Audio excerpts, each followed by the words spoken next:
Hi, it's Kenny here, and this is the last part of creating the Fantasy Mythos campaign. This is about character, the last phase of Epic.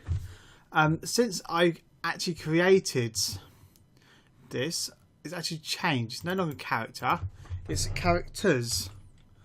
And that means I get to add NPCs into here as well.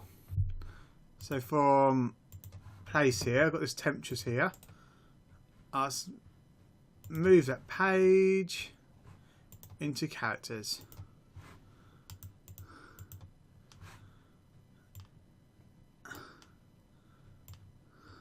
There we go. So now we have Temptress as an NPC there. Now, the main thing to think about when creating this is also the main character, the PC. PC is your most important character inside of role playing, and for you in a role playing game in general. And to look at it, you got to look easier to create it if you look at splitting them into 4 different parts. You got the big picture, which is just a tagline, just a brief description how you'll introduce him to other people.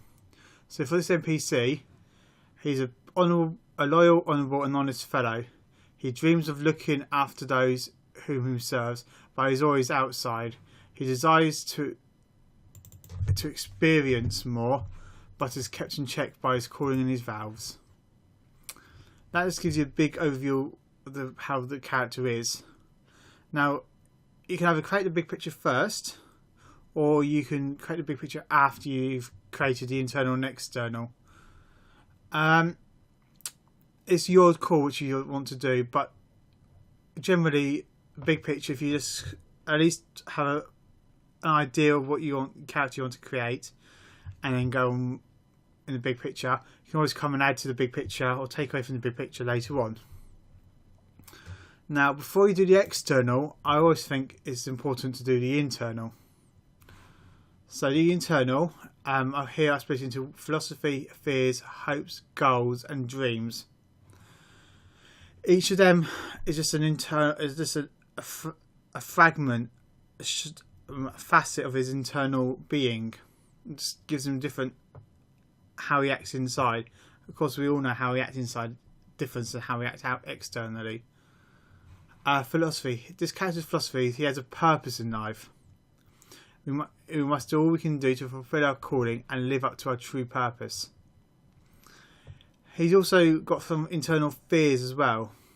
He fears that he's not worthy and will fail. That he'll fall from his true path, which is his purpose in life, and onto a lesser path, if not total destruction. So he's always worried about not fulfilling his deepest, honest, what he feels is his deepest calling, his meaning. And his other fear is that his life will have no meaning, that once it's over he'll be forgotten, his work's ignored or overlooked, which is a pretty true viewpoint if you're thinking about who he is, how he's acting, and that he's a secret agent effectively. We'll never know what he'll probably end up doing if he wasn't part of the Order. Hopes. So one day that he hoped to be known and respected, which is at odds with his philosophy of his calling of being a secret agent effectively. That people understand who he is and work he's done, and that his other hope is that he can fulfill his mission and not fail.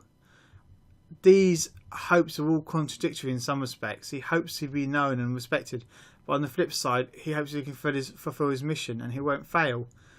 So he wants to be publicly known, but not publicly known. He doesn't know what to do. So he's a very interesting character in that respect. And his goals, he wants to find out the truth about his family, why they disappeared, and leaving him behind. That's to do with backstory. And it could be quite an interesting thing to explore later on. Maybe even hints of it come out during his adventure or future adventures. His dreams. Goals are a direction he wants to go into. Dreams are just wishy-washy. Oh, I wish I won the lottery. That's if you want to win the lottery, you go out and win the lottery. You'll spend more money than you probably can afford buying lottery tickets, and hopefully one day make you rich that way. It's not the ideal way to win a lottery, but to win lottery is more likely to be a dream than a goal. His dreams are to find his family. He wants to have a meaningful relationship with somebody, and he doesn't want to die alone and forgotten. Understandable fears and dreams and hopes. I hope you'll agree. Now, once we've got the internal parts of him down, then we can look at the external, how the people around him will see him. So his place in the world is a lowly monk of a secret order. He looks a bit strange. He wears clothing that doesn't go well together. He always wears a cloak, even in the hottest weather. He's got a pensive, faraway look in his eyes. Not quite 1,000-yard stare. More a questioning, a inquisitiveness, a wondering. And there's something about his face that looks strange, but it's hard to put a name to it. You look at him and maybe his eyes are a bit too large, his nose a bit too small, or a bit too squished, or a bit too rounded. He looks a bit strange, but you just can't say why it looks a bit strange. Actually, to get these looks, I pulled some short order hero cards out. I got Twitchy, Weird and Brooding, and they gave me those 4 ideas of how he looks. Behaviour, again, I've used the short order heroes Twitching, Weird and Brooding to come out these. He glances around all the time. He's never still for too long. Either he gets up and paces around, or he shifts himself on his chair or something. He's easily startled. Even though he keeps an eye on things, if something happens nearby, or he can just shocked, startled. He likes to sit alone, probably at the back of a pub, in the corner, with back against the wall, so he can see what's going on around him. And he glares at people who come too close.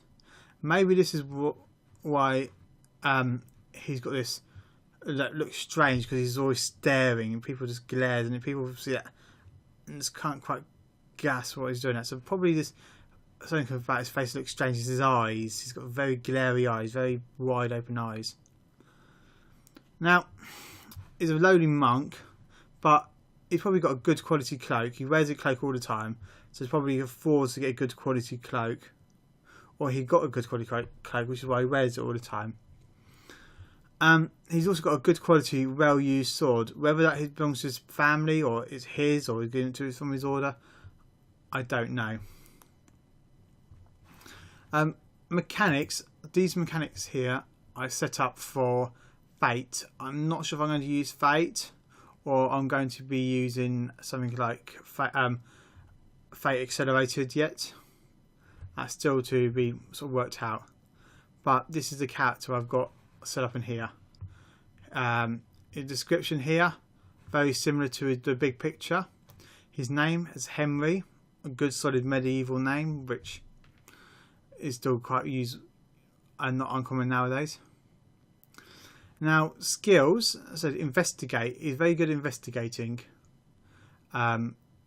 Fighting, law, stealth, notice physique, and you get further down. Some of these might change a bit during games. So if I don't realise he doesn't do a lot of fighting, he does a lot of sneaking, maybe these 2 later on in the game will slip around. That doesn't matter, that. And just some more information about him according to Fate. He's a Mythos expert. He gets +2 when he creates an advantage when using law, which is a great skill for him, when the situation deals with supernatural. And trailing. He gets to use investigate to follow a suspect instead of stealth if the target isn't aware of his presence. Again, that's most of the time we'll be using stealth, but for Fate he's investigate because he's trailing them.